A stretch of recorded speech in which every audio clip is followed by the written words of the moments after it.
இதயம் wishes you a very happy new year.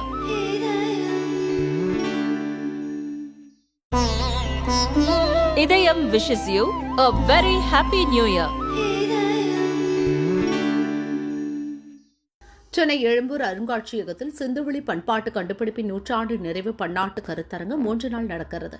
முதல்வர் ஸ்டாலின் கருத்தரங்கை துவங்கி வைத்து பேசினார்.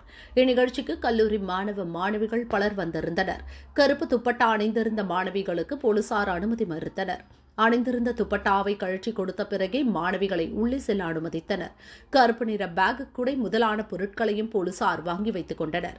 முதல்வர் ஸ்டாலின் பங்கேற்ற நிகழ்ச்சியில் நடந்த இந்த சம்பவம் குறித்த வீடியோக்கள் சமூக வலைதளங்களில் பரவி கடும் அதிர்ச்சியை ஏற்படுத்தியது. நிகழ்ச்சி முடிந்த பிறகே துப்பட்டா மற்றும் கருப்பு நிற பொருட்கள் மாணவ மாணவிகளிடம் ஒப்படைக்கப்பட்டன. இதற்கு தமிழக பாஜக தலைவர் அண்ணாமலை, தமிழிசை உள்ளிட்ட தலைவர்கள் கடும் கண்டனம் தெரிவித்தனர்.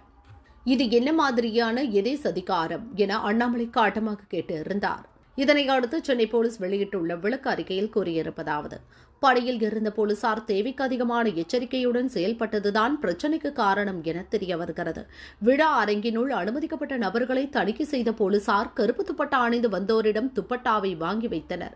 இனி அவ்வாறு நடக்காமல் இருக்க சென்னை போலீசின் பாதுகாப்பு பிரிவில் உள்ள காவலர்களுக்கு தகுந்த அறிவுரைகள் வழங்கப்பட்டுள்ளது என சென்னை போலீஸ் விளக்கம் அளித்துள்ளது.